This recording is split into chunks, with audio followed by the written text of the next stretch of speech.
আমরা আজকে আলোচনা করব অঙ্গাণু নিয়ে বা সাইটোপ্লাজমিক অঙ্গাণু নিয়ে। দেখবা আমরা কিন্তু লাস্ট দিন যে আলোচনা করতেছিলাম আমাদের একটা কোষের চারদিকে কী থাকে, আমাদের কোষের চারদিকে কিন্তু কোষ প্রাচীর থাকে। কোষ প্রাচীরের একটু যদি তুমি নিচে আসো তাহলে কী পাবা, কোষ ঝিল্লি পাবা। এবং কোষ ঝিল্লির ভিতরে যা ছিল, মানে মূল কথা কোষ প্রাচীরের ভিতরে যা ছিল পুরোটাকে আমরা কী বলতেছিলাম, প্রোটোপ্লাজম বলতেছিলাম। যদিও তোমাদের বলছিলাম যে ভাইয়া প্রোটোপ্লাজম আর সাইটোপ্লাজমের ঝামেলায় তোমরা আপাতত যাও না, কারণ তোমরা কেবল নতুন। জাস্ট আপাতত একটা কথাই মনে রাখো, প্রোটোপ্লাজম আর সাইটোপ্লাজম অলমোস্ট সেম, মানে জাস্ট কোষ প্রাচীরের ভিতরে থাকে, জাস্ট তরল পদার্থ থাকে কিছু, বেশ কিছু অঙ্গাণু ধারণ করে, আনুষঙ্গিক অনেক ব্যাপার সেবার এখানে আছে। এখন দেখবা কি যে আমাদের প্রোটোপ্লাজম বা সাইটোপ্লাজমের কথাই ধরি, আমাদের কিন্তু এখানে অনেকগুলো সাইটোপ্লাজমিক অঙ্গাণু থাকে, তাই না? এখন বলতে পারো যে ভাইয়া সাইটোপ্লাজমিক অঙ্গাণুগুলোর মধ্যে যে আসলে মানে কোন অঙ্গাণুগুলো আমাদের জন্য বেশি ইম্পর্ট্যান্ট বা কোনগুলো আমাদের জন্য বেশি লাগে, সেই অঙ্গাণুগুলো যেগুলো সেগুলো নিয়ে আমরা এখন আলোচনা করব মেইনলি। কারণ সবগুলো অঙ্গাণু আপাতত তোমাদের ওয়ার্ম আপ ক্লাসের জন্য আসলে খুব একটা দরকার নাই। যখন তোমরা আরও একাডেমিক্যালি আরও ভিতরের দিকে যাবা তখন আরও অনেক ডিটেলসে জানতে পারবা। তবে এখন আমরা প্রথম যে অঙ্গাণু যেটা নিয়ে আলোচনা আমরা করতে যাচ্ছি সেটা হলো তোমার গোলজি বডি।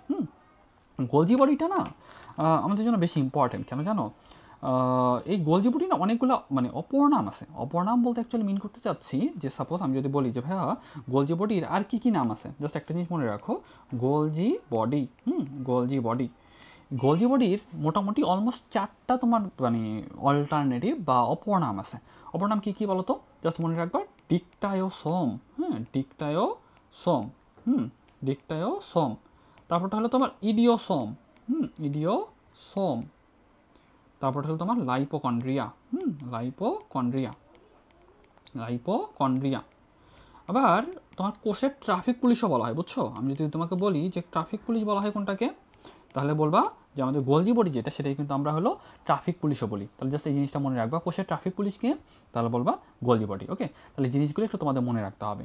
এখন তুমি যদি বলি যে ভাইয়া গোলজি বডির অ্যাকচুয়ালি আসলে কাজ কি, জাস্ট মনে রাখো গোলজি বডির একটা কাজ আমাদের জন্য বেশি ইম্পর্ট্যান্ট, যে গোলজি বডিটা কার্বোহাইড্রেট ফ্যাক্টরি হিসেবে কাজ করে। কী হিসেবে কাজ করে? কার্বোহাইড্রেট ফ্যাক্টরি হিসেবে কাজ করে। কার্বোহাইড্রেট ফ্যাক্টরি হিসেবে কাজ করে, ঠিক আছে? মূল কথা কি জানো, যে এটা না তোমার প্যাকেজিং সেন্টার বা প্যাকেজিং করতে আসলে হেল্প করে।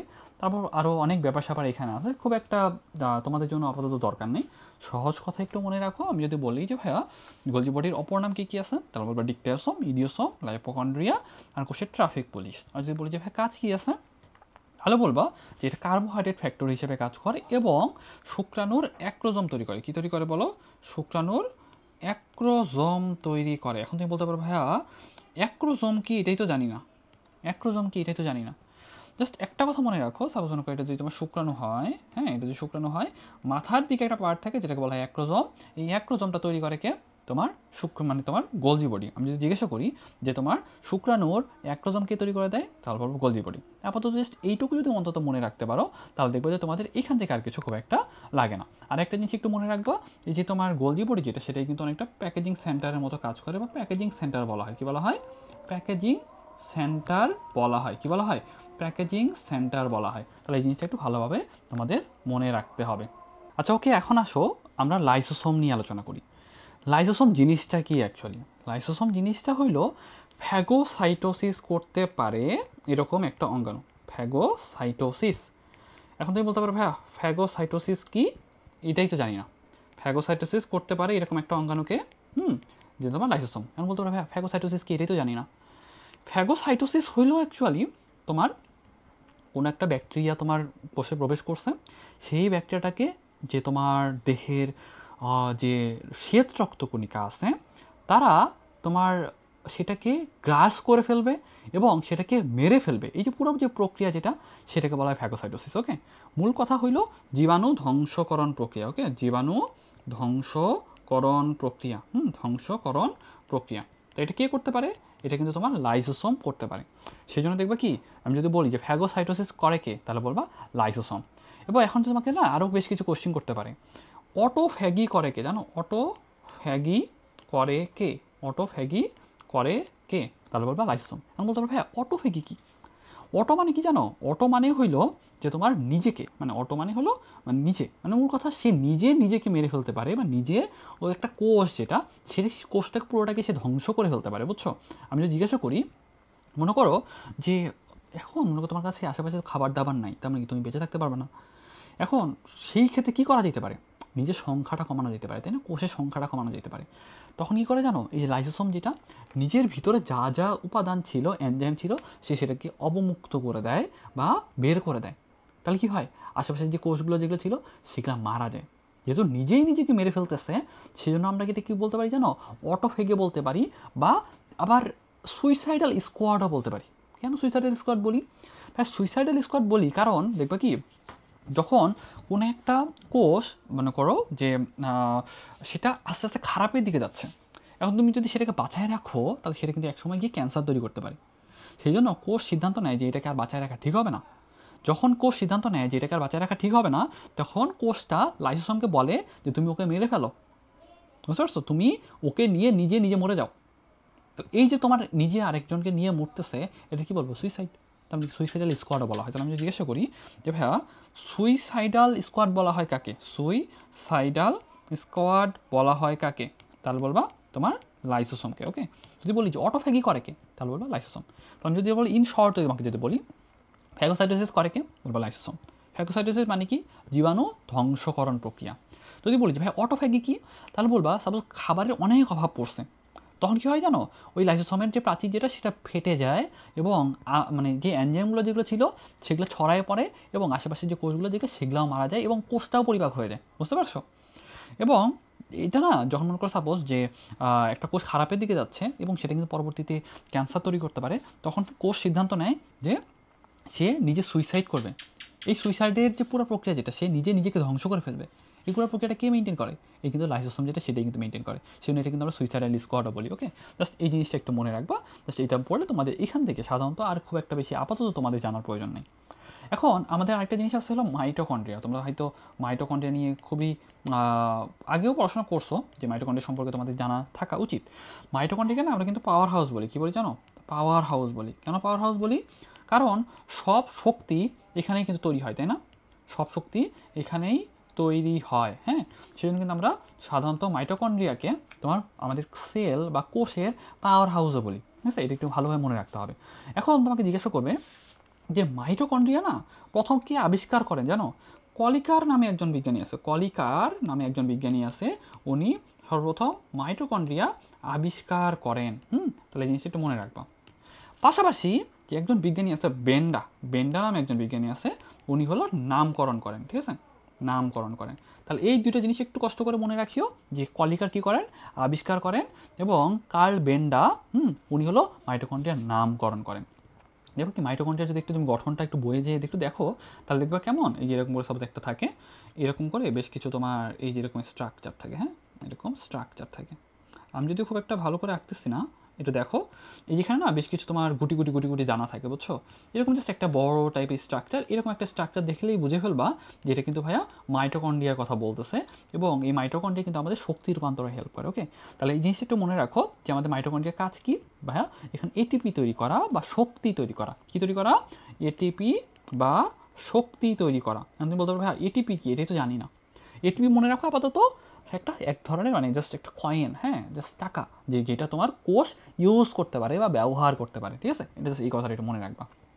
এবং এই যে এইটা হলো তোমার মাইটোকন্ড্রিয়ার গঠন। মাইটোকন্ড্রিয়ার গঠনে আরও অনেক ব্যাপার স্যাপার আছে, এটা আপাতত তোমাদের পড়াতে চাচ্ছি না, কারণ এটা আপাতত তোমাদের জানার দরকার নেই। জাস্ট একটা জিনিস মনে রাখো যে মাইটোকন্ড্রিয়ার কাজ কি, শক্তি উৎপন্ন করা বা শক্তি রূপান্তরের জন্য এটিপি তৈরি করা। ওকে, জাস্ট এই কথাটা একটু মনে রাখবা। এখন মাইটোকন্ড্রিয়ার পরে না তোমাদের কিন্তু প্লাস্টিড রিলেটেড বেশ কিছু আলোচনা আছে। হ্যাঁ, প্লাস্টিড, আমি যদি বলি যে ভাই এই প্লাস্টিড যেটা এটা কী বলা হয় জানো, এটা কিন্তু বলা হয় কোষের রান্নাঘর বলা হয়। কি বলা হয়, কোষের রান্নাঘর বলা হয়। প্লাস্টিড কী করে বলো তো, তোমরা কিন্তু ক্লোরোপ্লাস্টের কথা শুনছো, তাই না। এই প্লাস্টিড মানে প্লাস্টিডের একটা টাইপ হলো তোমার ক্লোরোপ্লাস্ট। এই প্লাস্টিড সাধারণত তোমার সূর্যের আলোক রশ্মিকে কাজে লাগায়ে ক্লোরোফিলের সহায়তায়, পানি কার্বন ডাইঅক্সাইডের সহায়তায় সে কিন্তু তোমার মানে কার্বোহাইড্রেট বা গ্লুকোজ তৈরি করতে পারে বা শর্করা তৈরি করতে পারে। ঠিক আছে, আমি যদি জিজ্ঞাসা করি যে তোমার প্লাস্টিড কী করে বলো তো, গ্লুকোজ বা শর্করা তৈরি করে, যেটা কিন্তু আমরা খাই, বুঝতে পারছো। এবং এই প্লাস্টিডের না অনেকগুলো টাইপ আছে। প্লাস্টিডের টাইপ কি বলো? প্লাস্টিডের টাইপ হলো প্রথমটা, যেটা একটু সবুজ টাইপের, সেটাকে বলা হয় ক্লোরোপ্লাস্ট। ক্লোরোপ্লাস্ট। ওকে, তাহলে এটা কালার কেমন? এটা তোমার সবুজ টাইপের। হ্যাঁ, এবং যদি বলি যে আর কি আছে, তার একটা আছে তোমার ক্রোমোপ্লাস্ট। ক্রোমোপ্লাস্ট, হ্যাঁ, ক্রোমোপ্লাস্ট। প্লাস্ট মানে প্লাস্টিড। হ্যাঁ, প্লাস্ট মানে কি বলো? প্লাস্ট মানে হলো প্লাস্টিড। প্লাস্ট মানে কি? প্লাস্টিড। আর ক্লোরো মানে হলো সবুজ। ক্লোরো মানে কি? সবুজ। তাহলে আমি যদি জিজ্ঞাসা করি যে ক্লোরোপ্লাস্টিডটা কালার কেমন বলো তো? সবুজ। আর এই যে ক্রোমো কথাটা দেখতেছো না? ক্রোমো মানে কি জানো? রং। তার মানে যেই প্লাস্টিড রং ধারণ করতে পারে বা আলাদা আলাদা কালার আছে, সেটাকে বলা হয় ক্রোমোপ্লাস্ট। লিউকোপ্লাস্ট, যেটা আরেকটা তোমার হলো প্লাস্টিড আছে, যে হলো লিউকোপ্লাস্ট, যে সাধারণত খাবার সঞ্চয় করে। কি করে বলো তো? খাবার সঞ্চয় করে। তাহলে আমি জিজ্ঞাসা করি যে খাবার সঞ্চয় করে, তাই কি বলবো? তাহলে বলবো লিউকোপ্লাস্ট। এখন লিউকোপ্লাস্টের না বেশ কিছু ধরনের টাইপ আছে। লিউকোপ্লাস্টের বেশ কিছু টাইপ আছে, আমি একটু লিখে দিই, দেখো। লিউকোপ্লাস্ট, ওই যে বললাম না খাবার সঞ্চয় করে। এখন কয় টাইপের খাবার হইতে পারে বলো তো? হইতে পারে শর্করা, তাই না? হইতে পারে শর্করা, হইতে পারে চর্বি, হইতে পারে আমিষ, তাই তো? হইতে পারে আমিষ। যদি শর্করা সঞ্চয় করে বা শর্করা যদি জমা করে রাখে, তাহলে সেটাকে বলা হয় অ্যামাইলোপ্লাস্ট। কি বলা হয় বলো? অ্যামাইলোপ্লাস্ট। যদি একটু কঠিন মনে হতে পারে, তবে একটু কষ্ট করে মনে রাখো, কারণ এটা কিন্তু তোমাদের অনেক ইম্পর্টেন্ট। হ্যাঁ, তো আমি যদি জিজ্ঞাসা করি লিউকোপ্লাস্ট কী করে? খাবার জমা করে রাখে। কোন ধরনের খাবার জমা করতে পারে? 3 টাইপের খাবার জমা করতে পারে। অ্যামাইলোপ্লাস্ট সেটা শর্করা জমা করে।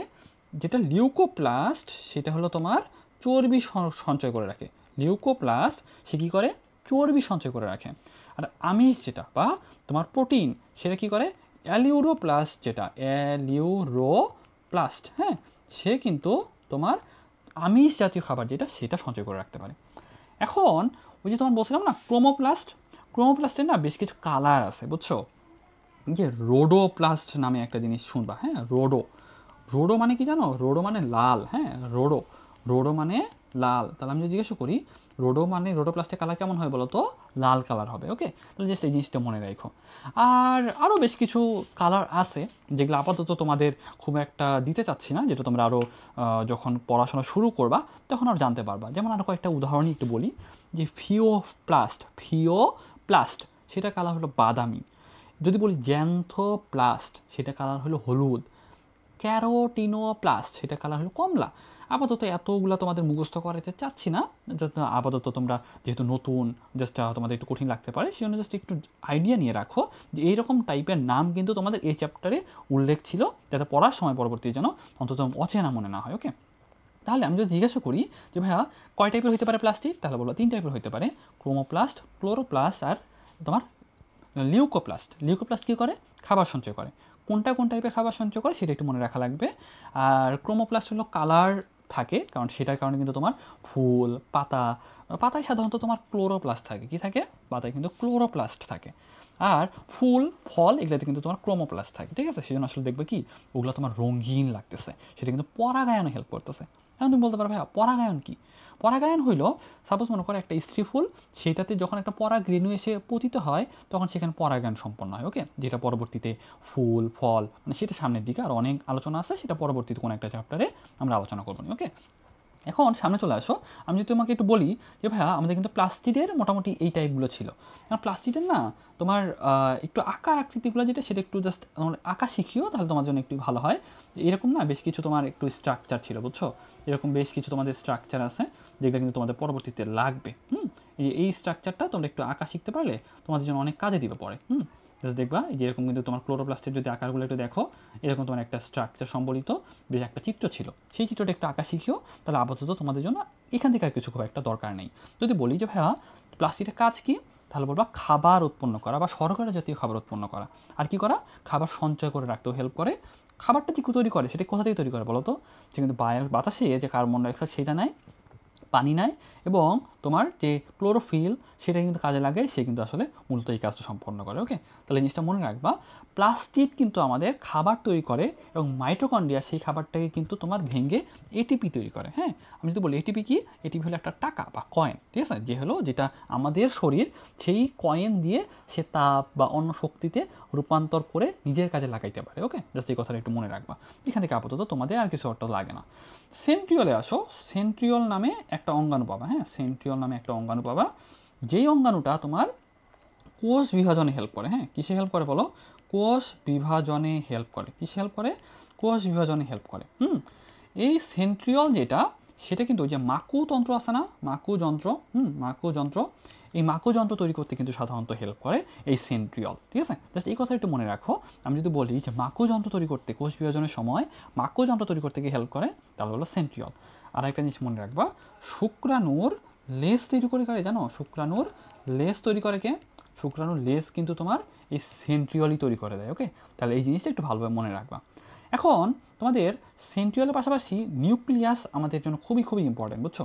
নিউক্লিয়াস, দেখবা কি আমাদের একটা কোষ, সাপোজ মনে করো এটা একটা তোমার কোষ, এটা একটা কোষ, এখানে তোমার মনে করো সাপোজ অনেক ব্যাপার স্যাপার আছে, এই যে তোমার এটা নিউক্লিয়াস। ওকে, এটা কি?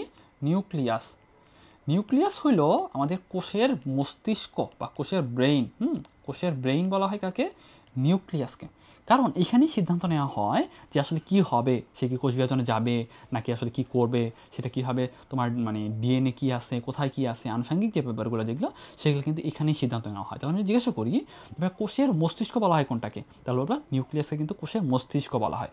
এখন তোমার দেখবে কি যে তোমার সাধারণত এই নিউক্লিয়াস যেটা না, এটা কিন্তু অল্প একটু পার্ট, দেখো এটা কিন্তু পুরো কোষের মাত্র জাস্ট 10-15% মতো জায়গায় কিন্তু দখল করছে, খুব বেশি কিন্তু আসলে দখল করে নাই, তাই না? তবে যদি শুক্রাণু, যদি তুমি একটা শুক্রাণু দেখে থাকো, শুক্রাণু কিন্তু পুরাটাই কিন্তু আবার হলো নিউক্লিয়াস, জানো? শুক্রাণুর, আমি যদি একটু লিখে দিই তোমাদের, শুক্রাণুর 90-95%ই হলো নিউক্লিয়াস, 90-95% কি? নিউক্লিয়াস। ওকে, তাহলে এই জিনিসটা একটু মনে রাখবা। তো আমি জিজ্ঞাসা করি যে ভাইয়া নিউক্লিয়াসটা কি, তাহলে বলবা কোষের হলো ব্রেইন বা মস্তিষ্ক। এখন এই নিউক্লিয়াসের না কয়েকটা মানে ভাগ আছে, মানে কয়েকটা পার্ট আছে। নিউক্লিয়াসের পার্টগুলো কী কী? নিউক্লিয়াসের পার্টগুলো হইল, একটা প্রথমে যদি বলি নিউক্লিয়ার এনভেলাপ বা আবরণী। Nuclear envelope, nuclear envelope, envelope মানে কি জানো? আবরণী। এনভেলাপ মানে কি? এনভেলাপ মানে হলো আবরণী, মানে আবরণী। তারপরে থাকে হলো তোমার নিউক্লিয় প্লাজম। নিউক্লিয় প্লাজম মানে এক ধরনের তরল, হ্যাঁ, এক ধরনের তরল থাকে। ঠিক আছে, নিউক্লিয় প্লাজম, ওই যে বলছিলাম না প্রোটোপ্লাজম, সাইটোপ্লাজম, ওইরকম এক ধরনের তরল থাকে। নিউক্লিয়াসের ভিতরে যে তরলটা থাকে সেটাকে বলা হয় তোমার নিউক্লিয় প্লাজম। তারপর কি থাকে জানো? Nucleolus. Nucleolus, nucleolus, nucleus, suppose মনে করো আমি তোমাকে একটু দেখাই, এটা পুরাটাই হলো নিউক্লিয়াস। নিউক্লিয়াসের ভিতরে এরকম গোল একটা তোমার নীরের একটা পার্ট থাকে, যেটার সাথে এরকম কিছু তন্তু লাগানো থাকে, বুঝছো? এরকম কিছু তন্তু লাগানো থাকে, এইটাকে বলা হয় তোমার নিউক্লিওলাস। আর এই যে তন্তুগুলো দেখতেছো না, এটাকে বলা হয় তোমার নিউক্লিয়ার রেটিকুলাম। নিউক্লিয়ার রেটিকুলাম বা তোমার নিউক্লিয়ার তন্তু, নিউক্লিয়ার রেটিকুলাম। রেটিকুলাম, এই নামগুলো না একটু কষ্ট হবে মনে রাখতে, তবে একটু বোঝানোর মানে বোঝার ট্রাই করো, যেহেতু এটা নিউক্লিয়াসের সাথে রিলেটেড, তাহলে সেই জন্য কিন্তু নিউক্লিয়ার রেটিকুলাম এটা দিয়ে আসলে মিন করে সুতা। এটা কি মিন করে বলো? সুতা। তার মানে কি নিউক্লিয়াসে বেশ কিছু সুতা পাওয়া যায়, সেগুলো বলা হয় নিউক্লিয়ার রেটিকুলাম। নিউক্লিয়াসের যে আবরণী যেটা, সেটাকে বলা হয় নিউক্লিয়ার মেমব্রেন। তাহলে দেখো নিউক্লিয়ার মানে এনভেলাপ বা নিউক্লিয়ার মেমব্রেন বা আবরণী, সেটা কিন্তু নিউক্লিয়ার এনভেলাপ। এবং এখানে দেখবে কি কিছু তরল পদার্থ থাকে, এই যে এখানে না তোমার নিউক্লিয়ার এনভেলাপ বা যে আবরণী যেটা, সেটার ভিতরে কিন্তু একটা তরল পদার্থ থাকে, সেই তরল পদার্থটাকে বলা হয় নিউক্লিয়ার প্লাজম। আর এটা তো তোমার নিউক্লিওলাস আর নিউক্লিয়ার রেটিকুলাম তো অলরেডি বলে ফেলছি। তাহলে এই জিনিসটাকে তোমাদের ভালোভাবে মনে রাখতে হবে। এই যে তোমার নিউক্লিয়ার রেটিকুলাম যেটা দেখতেছো না, নিউক্লিয়ার রেটিকুলাম যেটা, সেখানে কিন্তু তোমার আসলে ডিএনএ থাকে। কী থাকে বলো তো? ডিএনএ থাকে। কী থাকে? ডিএনএ থাকে। এই ডিএনএ কিন্তু আমাদের মূলত, দেখো ডিএনএ স্ট্রাকচারটা কেমন জানো? এরকম অনেকটা সর্পিলাকার। এই ডিএনএর ভিতরেই তোমার যাবতীয় ইনফরমেশন ঢুকানো থাকে, যেটার মাধ্যমে ডিসিশন নেওয়া হয় তুমি এখন হাসবা না কাঁদবা, না তোমার হাসার স্টাইলটা কেমন হবে, তুমি কতটুকু লম্বা হবা, তোমার স্কিন টোন কেমন হবে, তুমি চোখে দেখবা কতটুকু দেখবা, তোমার কি চশমা পরা লাগবে কিনা ভবিষ্যতে, অথবা সাপোজ মনে করো তোমার কথা বলার স্টাইল কেমন হবে, টোন কেমন হবে, হাসি কেমন হবে, এগুলো কিন্তু আসলে পুরো ইনফরমেশনগুলো কিন্তু তোমার এই ক্রোমোজোমের ভিতরে ঢোকানো থাকে। ঠিক আছে, সেজন্য জাস্ট এই জিনিসগুলো একটু ভালোভাবে তোমাদের মনে রাখতে হবে। তাহলে সহজ কথা হইলাম যদি একটু সাম আপ করি, মূল কথা আমাদের কিন্তু অনেকগুলো সাইটোপ্লাজমিক অঙ্গাণু আছে।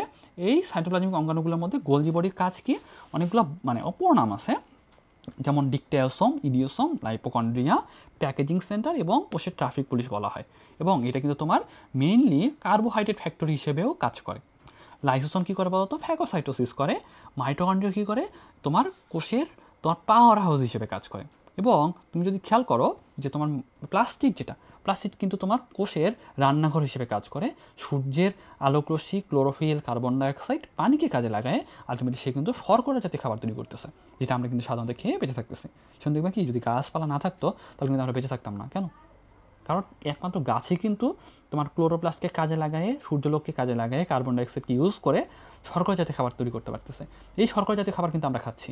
যদি শর্করা তুমি যদি ভাত না খাইতে পারতা, ফলমূল না খাইতে পারতাম, তুমি বেঁচে থাকতে পারতাম? পারতাম না তো। তার মানে কি, অন্যান্য গরু, ছাগল, হাঁস, মুরগি এরাও কিন্তু তোমার গাছের উপরে নির্ভরশীল, তাই না? সেজন্য কিন্তু আমাদের মানে প্লাস্টিক আমাদের জন্য খুবই ইম্পর্ট্যান্ট। এবং প্লাস্টিক কিন্তু অনেকগুলো ক্লাসিফিকেশন বা শ্রেণীবিন্যাস আছে, তাই না? যেমন তোমার সেটা ক্রোমোপ্লাস্ট, ক্লোরোপ্লাস্ট, লিউকোপ্লাস্ট, এবং লিউকোপ্লাস্টের ভিতরে কিন্তু আরও 3টা টাইপের ছিল, যেগুলো আলোচনা করছি। এবং সেন্ট্রিওল, যেটা সেন্ট্রিওলটা কিন্তু তোমার কোষ বিভাজনে হেল্প করে, যেটা মাকু যন্ত্র তৈরি করে বা কোষ বিভাজনে মেইনলি হেল্প করে। আর নিউক্লিয়াসটা কী করে?